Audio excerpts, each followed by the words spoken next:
Remember that time you did Disney World after dark?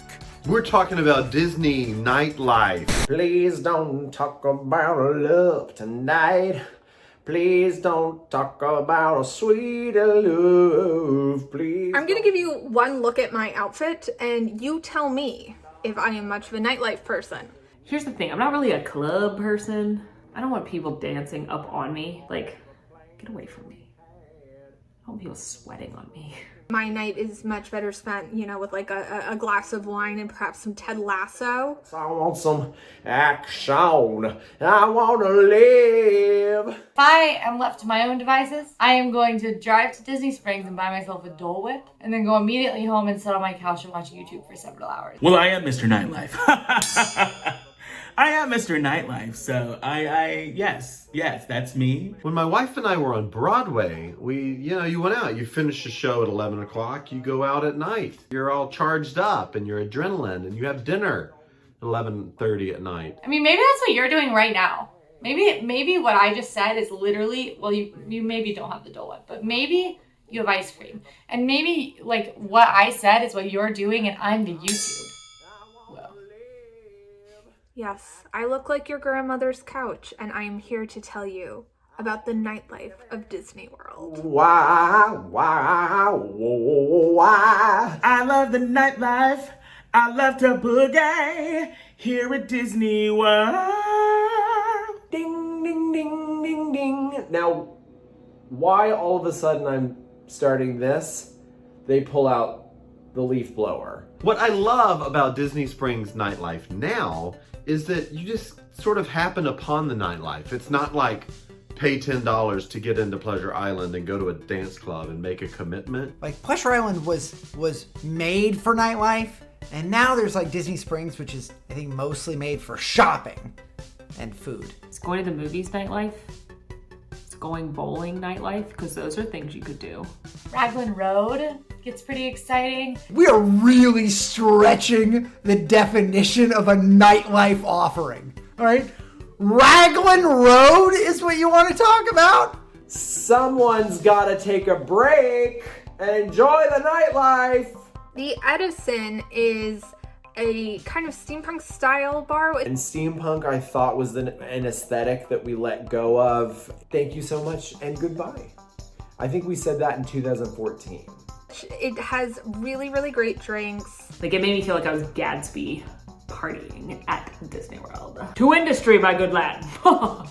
And they do live music, and they have this like trio of like vintage gals singing like modern songs but vintage. So they're like, if you like it, then you should have put a ring on it. If you like it, then you should have put a ring on it. Doo-wop, doo-wop. I don't know if they said doo-wop, but it was basically, you get it. I love a little bit of jazz music, a little live entertainment. I like getting a little dolled up, if you will. And for that, or going to the club with 19-year-olds at the House of Blues, I'm gonna say it's a real no-brainer for me. House of Blues. I feel like I need to go get a hat, because Mr. Nightlife likes to get into the mood. Let me go get my jazz hat. Because they say the first line of the blues is always sung a second time. I go to the House of Blues for Sunday gospel brunch, because I got to get my Jesus on. Thank you, Jesus. Because by the time you get to the third line. But when I'm done with that, I turn it up at night, and the hat goes down. And when the hat goes down, the party comes around. You've had time to think of a rhyme. Sundays used to be Sin Night, which is service industry night, which meant if you had a Disney ID, you could get in without cover. And ladies drank free till midnight. Thank you, Jesus. So. There's an entire island devoted to nighttime fun at Walt Disney World. Pleasure Island was an amazingly inappropriate. The giant Jessica Rabbit with the leg. That was like, I'm not bad. I'm just drawn that way. Saucy. Nightclub complex for Disney. Pleasure Island was a part of the old downtown Disney before it was remade into Disney Springs. And it had a bunch of different clubs. It was all just different clubs. And they all had dramatic themes. It was like the Neon Armadillo. Y'all, the Neon Armadillo is like a country club. And I don't mean a country club. I mean a club that played country music. You know, no golf. Mannequins was a very state-of-the-art dance club at the time with a rotating dance floor and an incredible lighting system. There was a comedy club. Disney Vacations, right? It's a small world after... You know, like, it was that kind of comedy. Like, boy, we spent all our money.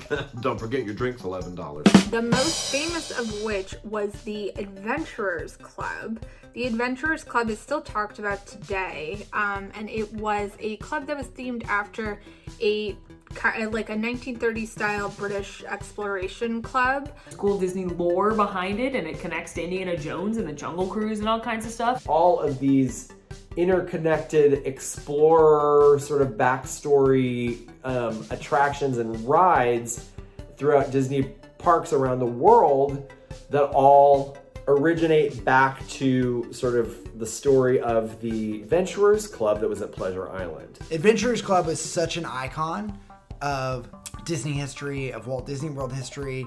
I'm really glad I got to go. You know, I got to shout Kungaloosh and have my Adventurers Club experience before it closed. You had an outdoor stage, which was very, very cool. The outdoor stage is where every night at 9 p.m. it would be New Year's Eve.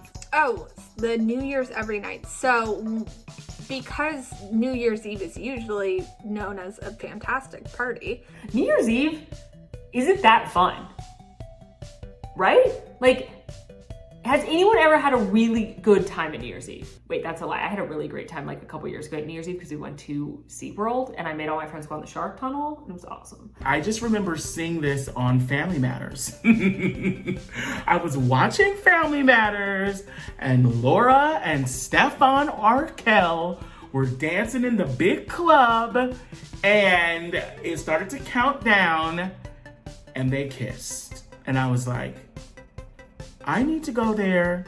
I know this because Breedlove brings it up like once a day. I'm not kidding. He's like, did you know they used to count down to New Year's every night? When I told him we were doing this episode, he like freaked out and told me he loved me. So, you know, I hope he's not being too wild over there in his interview corner. Turn up the sweat machine! It was huge. And I remember being young and wanting to go do all the adult things, but I couldn't do them because I was too young. And then when I became of age, they tore it down. No. No, I never visited Pleasure Island. I was too young. I visited Pleasure Island one time only, in a very cool Old Navy tank top and jean shorts. And I was 16 years old with my friend, and my mom agreed to supervise us. And some old man tried to hand me a drink and told me I looked nice. And I looked across the room at my mom, who said, and that was it. So I was there for about a whole hour, one time. Pleasure Island, I am so sorry I didn't know you. I am so sorry that I was not born at an early enough time to get to know you. Thank you for existing. Thank you for being Michael Eisner's fever dream turned my delightful fantasy come true that I didn't even know I wanted. Here's to you, Pleasure Island. Like people did on the dance floor, I pour one out for you. Well, I guess I'm doing that. Anything you want to do, it's right here. It's the only place you can celebrate New Year's Eve every single night. Down on the boardwalk, We'll be having some fun. down at the board. Wait, is that the right song? Is that boardwalk that she says? Boardwalk, boardwalk. Oh, the Disney boardwalk, sure. So the nightlife options in Disney's Boardwalk, you've got ESPN Club, which... Well,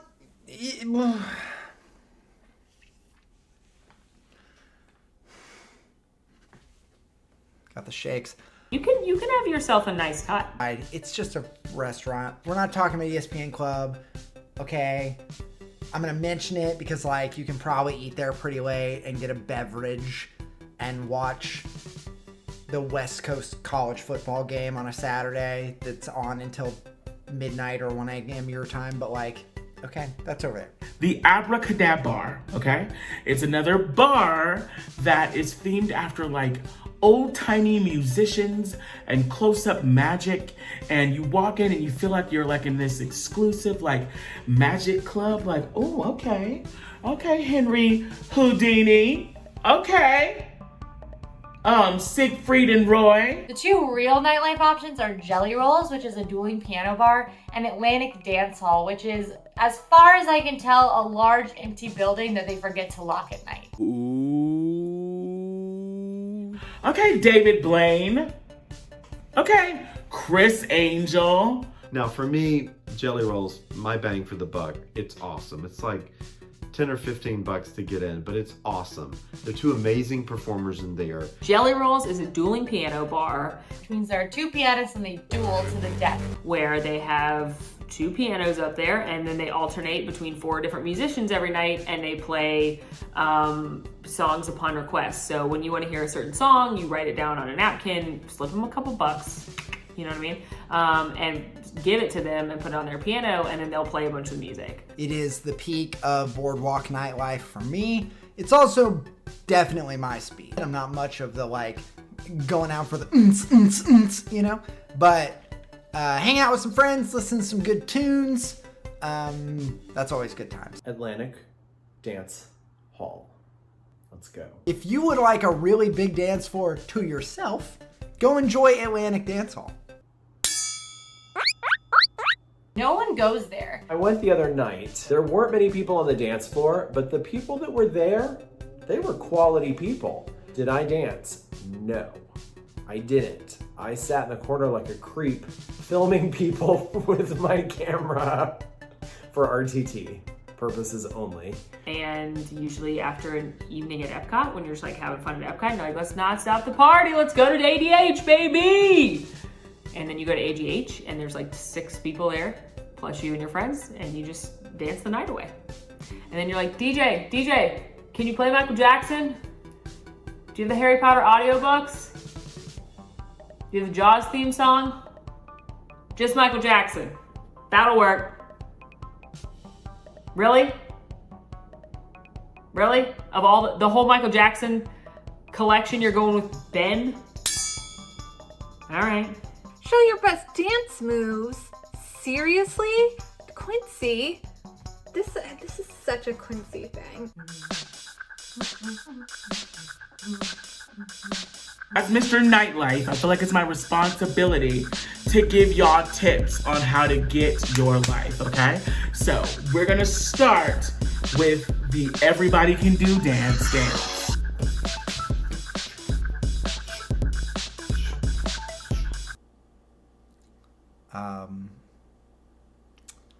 I poured water on my floor already. You can't see my feet. My feet are really cool.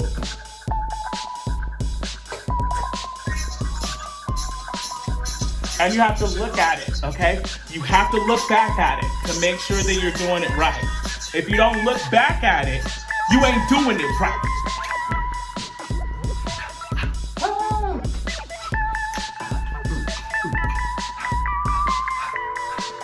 Young man, there's no need to feel down. I said, young man, get yourself off the ground. And every now and again, you gotta just drop it, okay? Drop it, okay? Whoa! Here's a little BTS secret. Do you remember the Disney Channel original movie RTT we did a long time ago? Originally, that episode had a section on High School Musical. And we cut that section because we decided High School Musical deserved its own RTT that we have yet to make. But before I knew that section was cut, I performed all of We're All in This Together outside in my driveway. Those are my best anthems.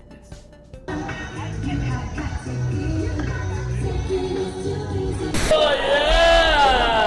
make the fire dance. If you want to throw cinnamon on there, do it. So there are a variety of lounges that you can find at the hotels around Disney World that are a really fun place to spend a little bit of time at night after the parks have closed. My favorite thing to do after dark at the Disney World Hotel is probably Trader Sam's, which is like probably everybody's answer.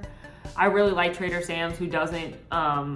I don't love the drinks actually, but I like the vibe in there. I love the like kind of kitschy, tiki, silly like thing going on at Trader Sam's. Trader Sam's is one of these places. It's a hidden speakeasy, okay? Where literally the entire bar comes to life depending upon what cocktail that you order. And it's amazing because the cast members and the bartenders really get into it. A great place to go is the California Grill. See if you can sit at the bar. You don't always need a reservation. I've gotten up there without a reservation before. They bring up the shades after the sun goes down and the fireworks up there. It's a beautiful place to go have a cocktail and walk out on the balcony and see the fireworks really, rather up close. Walk yourself right over to Port Orleans at River Roost and go see my friend Yeeha Bob. And yes, I did say my friend because I know him personally. I don't know him personally, but as Mr. Nightlife, I feel like I should know him. So I'm just gonna say that and edit this part out, okay guys? Edit this part out, okay? You got that? The wink means it's a secret between you and I. That's what that means. He's like extremely iconic. He's kind of like a cult following in Disney World. He's the guy that's sort of like a mix of Roger Rabbit and Britney Spears and Judy Garland and Tommy Tune put together. I toured Disney's Port Orleans Riverside on its reopening night. It was the return of Yeeha Bob. And holy moly, there were maybe 100 people there, packed into that tiny lounge. Every single entrance to the lounge had at least 3 parties waiting for a table. But you weren't getting one because there were people who staked out tables from 10 a.m. until 8:30 when Yeeha Bob came on. When he came into the lobby, the entire room started chanting, "Yeeha Bob!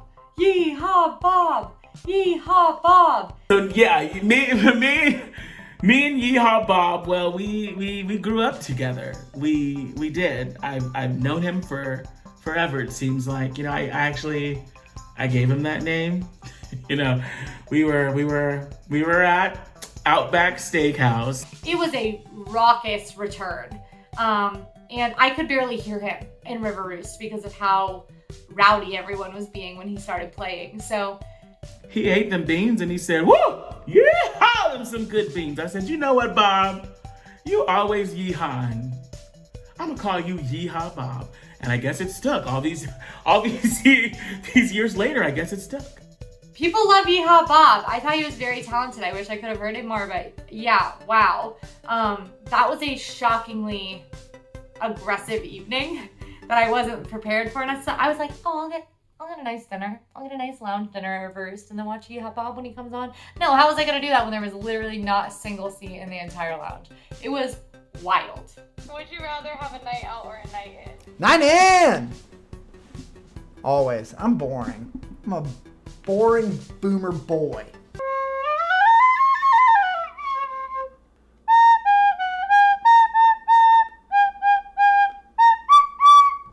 If I could bring Kronk to the club, that would be the game changer. Because most of the time when I'm out, I'm thinking what Kronk is doing. And Kronk's laying on the couch right now, but if Kronk could come to the club, Kronk likes to dance. If Kronk could come to the club with me, then that would solve the whole issue. So maybe someone should make a dog-friendly dance club. At this stage of my life, no question, nights in are worth more to me than gold. I do love going out every once in a while, so if I am going to go out, have a drink, have some food and conversation with friends, it's always very fun. But probably 80% of the time or so, I'm a night in kind of person. I think I'd rather have a night in unless it's at a theater, right? If it's at I want to see the new Cirque du Soleil show. I'll take a night out till 11 o'clock if it's an 8 o'clock show and it's like the new Cirque du Soleil drawn to life.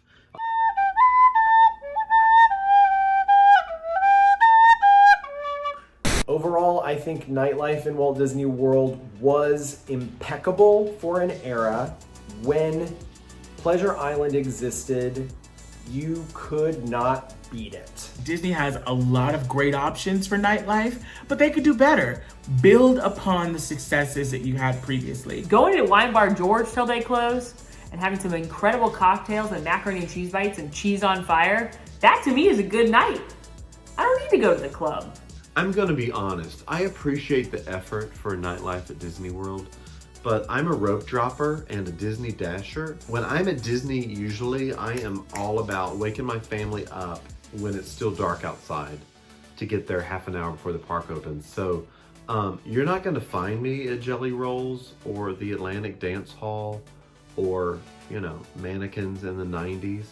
I'm gonna be in bed on a high floor so nobody's waking me up. Somewhere I have an ocarina as well. I don't know where that is. That track. You know, I got very into Zelda, and I had to have a little potato ocarina, so.